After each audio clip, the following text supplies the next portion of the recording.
Hey everybody, it's Friday morning and I just got the lights turned on. Wanted to do a quick update here on my problem tanks, both this, my native tank, and then my other 125 gallon tank that's got my African themed fish in it. So yesterday we got rid of the smallmouth bass and I added a few more creek chubs, and a few days ago we added a bunch more crayfish. So one of the crayfish sloughed apparently. That pile of shell right there is not a devoured, eaten crayfish. It's the sloughed exoskeleton. So somewhere in the tank is, or at least was, a soft shell crayfish. Whether it survived or not, I have no idea. There's somebody's little claw sitting right there on the bottom. This guy only has one claw that looks about the right size, so it could possibly be his. That one hasn't moved since I turned the light on 3 or 4 minutes ago, so I'm wondering if that one's even still alive. It doesn't look like it's beat up or torn up, but for it to just simply not move when the lights come on, that was unusual. Everybody else sort of scrambled and looked for a place to hide.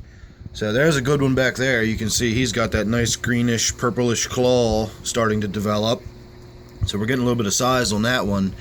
But the important thing I wanted to check this morning was when I put the fish in the tank yesterday in the video, a few people asked me if one of the fish had ick. And one person kindly enough gave me a timestamp to look at, and when I actually checked the time they'd told me to look at, it was pretty clear that one of the new creek chubs I just put in the tank had little white spots on its tail. It did look very much like ick. So the question was, is it ick or is it just bubbles? Now, you can see here that there's a pretty good chance that there's some bubbles on the fish, and so I honestly didn't know.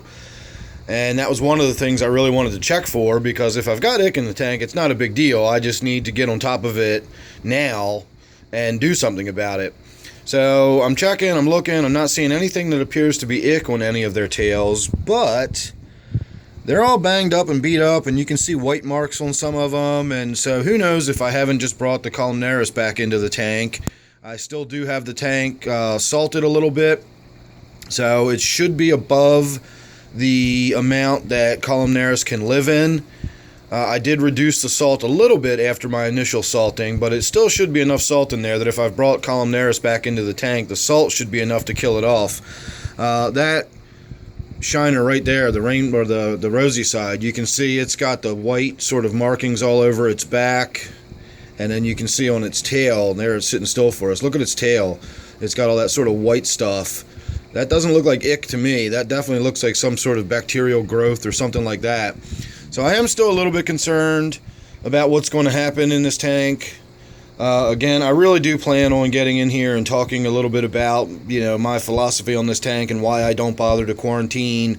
I know I've been talking about doing that forever with this tank, but now that I've had an issue in the tank because of not quarantining, it's probably time to talk about that. It's just been, again, summertime. I've been out, I've been doing stuff, I've been trying to keep up on the tanks as best I can.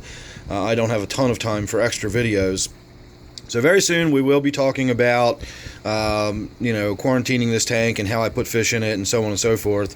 And very soon, before the summer's over, we really need to decide where this tank is going to go on a more permanent basis, because I'm having a feeling that during the process of finishing stocking this tank, some fish purchases are going to be involved rather than fish collection. I think I'm going to wind up going that route and going down and finding somebody that sells native fish, and then that way I can hand select the stock I want for this tank and we can come up with something pretty cool. So make sure you're subscribed, that way you won't miss any of that or anything else I got coming up. And actually, you know what, while we're still sitting here, let's go have a look real quick over at my 125. This tank just had a bad outbreak of ick recently, and I've been treating both with medication and with heat. And I actually got distracted. Look at the length of that. They say that stringy poop is not a good sign coming from a fish, but look at the length of that strand. And I know which fish it's coming from. It's coming from my bristlenose. A bristlenose always has long, strandy poop like that. I've just never seen one quite that long. I've never known whether there's anything wrong with the fish or not. It seems to be perfectly healthy and doing normal, but it definitely sends out those long streamers like that. That's distracting me, so let's try doing this. That clown loach right there was one of the 2 remaining fish that, as of yesterday, still had a few little spots of ick on it. Yesterday morning, that is. And I wound up running the heat back up again to about 90 degrees, about 90.2 I think it finally got to, and then I ran it back down, and we're now sitting around 85, about 84.8 I think is what the thermometer said this morning. So we're still at a temperature high enough that if there is any ick left in the tank, it won't be able to do anything. It won't be able to attach to any new animals. And in theory, by running the tank up to 90, we should have killed off the ick outright, and there shouldn't be any left in the tank at all. I'm still waiting to see my small clown loach. Let's say it usually hides underneath that rock. This one was the most heavily covered fish in the tank. I mean, it looked like it had been sprinkled with powdered sugar. And, I mean, you can see from here the difference. And if you'd seen it before, you'd know what I'm talking about. That looks completely different. Even from this angle, we would have been able to see the white spots all over it. So I don't even see any on the tips of its tail. And that was the last few remaining traces I saw yesterday morning, was a few little white spots on the tips of both of the loach's tails, and then all the other fish had cleared up completely. So now this morning I'm not even seeing any of those little spots, and I didn't last night before I turned the lights out. I did a check and everything looked fine, so I wasn't expecting to see any spots this morning, but you never know. So glad that all worked out. I think we've got the ick taken care of. I am going to finish continuing to medicate this tank for another 4 or 5 days, and I am going to keep the temperature up at around 85 degrees for another 3 or 4 days, and then that way we'll certainly just be done with it. We won't have to worry about ick coming into this tank at all. And I also will be shooting a video about how I got ick into this tank, and it all came when I brought this tilapia over. Again, just a bonehead, not thinking, mistake on my part. Again, poor husbandry on my part is why we had the ick outbreak. So once again, I will ask you to make sure you're subscribed.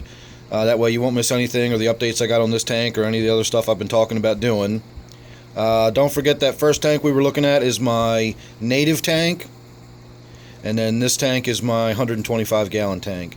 So thanks again for watching. I'll see you real soon.